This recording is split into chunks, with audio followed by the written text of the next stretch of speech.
Here comes all your truck.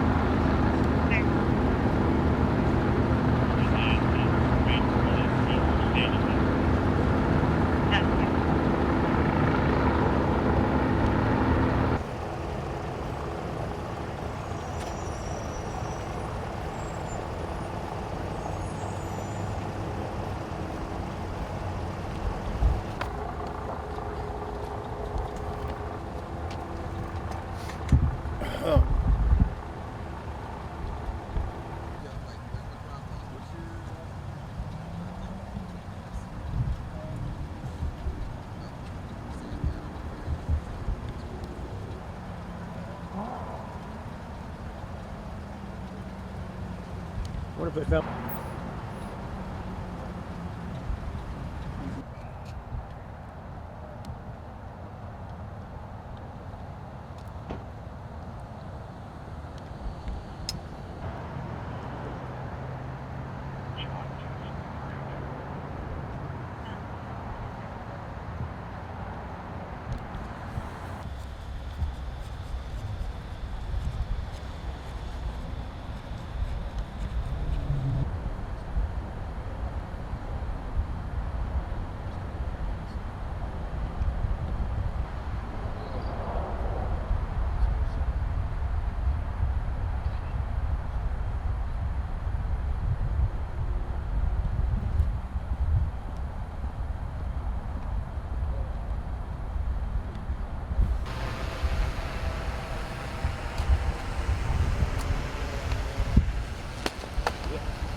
All right, guys, here's the drill. We're gonna have 3 speakers. They're gonna make reference to parts in the crime scene this way and that way, so position yourselves where you can pan your cameras as they're directing your... Ready to go? Okay. Yeah. I'm Constable David Eason, EASON, Montgomery County Precinct 2. Earlier this afternoon, one of our deputies was involved in a shooting following a traffic stop. The deputy is okay, and he's doing well. The suspect was transported to the ER for non-life-threatening injuries. The Precinct 2 office is going to be conducting our own administrative investigation, and the Sheriff's Office is going to take the lead investigation for the criminal side of things. And so, along with the Montgomery County District Attorney's Office, I want to thank them for their resources and their professionalism. And so, anyway, I'm going to turn it over to the Sheriff's Office first. Can you tell us where the traffic stop was, where it happened? It was initially initiated here on Loop 336, just before Carl Barton Park, and the suspect vehicle turned into this park. What did he get pulled over for? What was the violation? We're still in the beginning investigations. I'm not sure what the traffic stop was initiated for, but. And he pulled the gun, or what happened? Do you know? I don't have any of those details. Like I said, the Sheriff's Office is the lead investigation on this. I apologize. You go ahead, sir. Yeah, we'll take it. My name is Rick Bass, R-I-C-K-B-A-S-S. I'm the Assistant Chief of Operations with the Montgomery County Sheriff's Office. Again, with me today is Constable David Easton with Precinct 2 Montgomery County Montgomery County Constable's Office, and the District Attorney's Office is here as well, my colleague. Before we begin, though, I just want to make sure you guys understand this is still preliminary information that we're going to be providing. We're still reviewing body-worn camera footage. We're still collecting evidence. As you guys can see, there's a very active crime scene behind us. We have our crime scene unit here, our major crimes unit with the Montgomery County Sheriff's Office, who's conducting the officer-involved shooting investigation.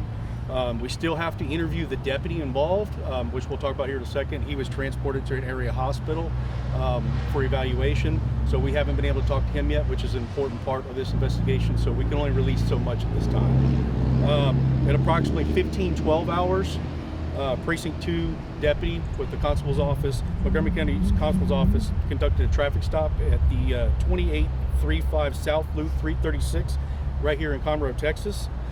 Right here at Carl Barton Park. Right behind you guys is the entrance to the park where this traffic stop occurred. The driver of the vehicle immediately got out of his vehicle during the traffic stop, was belligerent, was uncooperative, was not following verbal commands.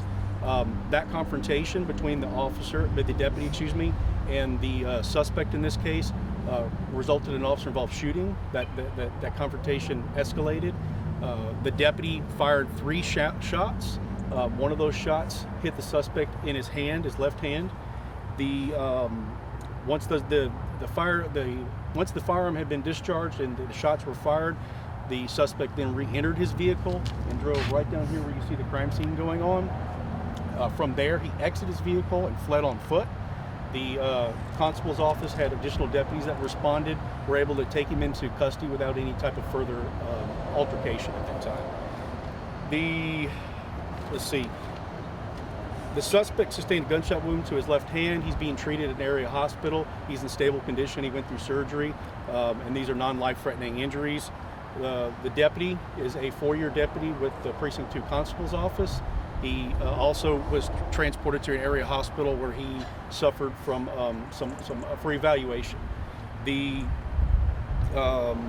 suspect's name, we'll go ahead and release to you guys. His name is John Laredo, Laredo. He's 34 years old.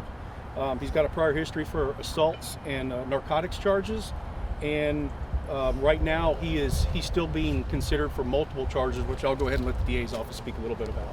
Frank, you got a DOB on him? I'll get it to you. Okay. He's 34 years old. Okay. I'm Mike Holley, the district attorney, Holley. So I know everybody wants answers right now. This is about a process. We've got professionals out here carefully, intentionally looking at what happened, and we still needed some answers. We still got to talk to some folks, review footage, process this scene. So right now, this is just about the process. We don't want to get to the wrong conclusion. We want to make sure we get the right answers, and so we're working with these agencies. It's important to know that we've got 2 very professional agencies, both Constable Eason's and his deputies that are working this, and the Sheriff's Office, who do a very good job at very carefully looking at all the evidence, both of the suspect and the officer involved, and we'll get to the right answer, but it will take a little time. But when you're at the scene of the road and the officer's there not complying, can result in bad things. Again, that's not necessarily about this specific instance, but as a general statement, and we would urge any citizen to follow the directions of the deputy, to do what they ask you to do. They're there for their safety, and it is fortunate that this didn't turn out worse, but obviously we would want no one injured at any time.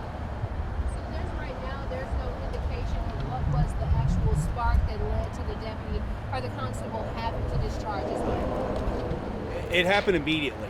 He immediately got out. There was a confrontation. We don't want to go into the details of it just because we haven't even spoken with the officer yet, and it'd be inappropriate for us to release any more information than we have now. But in the coming days, once we've obtained his statement, we'll be happy to give you guys some more info. So he was able to drive from the street down to where all the cars are, and then he got out and tried to run off? Yes.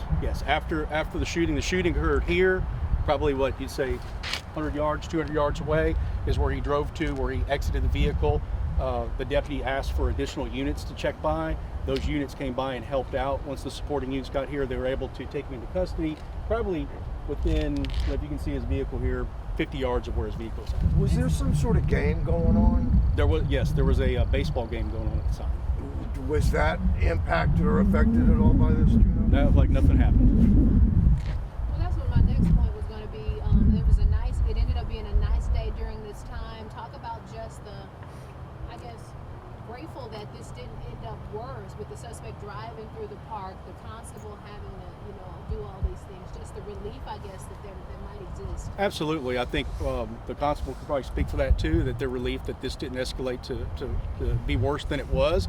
Obviously, when there's these things going on, we have citizens that are behind us just going about their normal life. So it's unfortunate that they had to be here and witness that, but we're glad that the constable's office was able to get the situation under control quickly. What's y'all's message to the public, if any? Constable? Like DA Holley said, just when you're out on the side of the road in a traffic stop and an officer or deputy is trying to interact with the motorist and get compliance is what it's about. It's not about control until it's about control. Like we just want to come out and do our job, keep the public safe. That's our primary goal, is to make sure that the motorists are safe, the community is safe. We're very thankful that this situation didn't escalate into the park where there were people and there was games going on. And so, I commend the deputy on his actions to control the situation as best as he could. And so our thoughts and prayers are with everyone involved. Is it just standard procedure also for the constable to be evaluated after an incident like this, or was he physically harmed? Speaking of the deputy, Well, I think someone mentioned that the deputy was being taken to the hospital to be evaluated. anytime that you're involved in a situation like this, your stress is going to be high, your anxiety is going to be high. We want to take every precaution necessary, every protocol to make sure that our deputy is good, and we certainly want to make sure that anybody that we interact with is also treated for anything. And so he was taken for evaluation. Not physically injured. No ma'am. That's all y'all have? Yeah, thank you so much. Thank you. We'll release more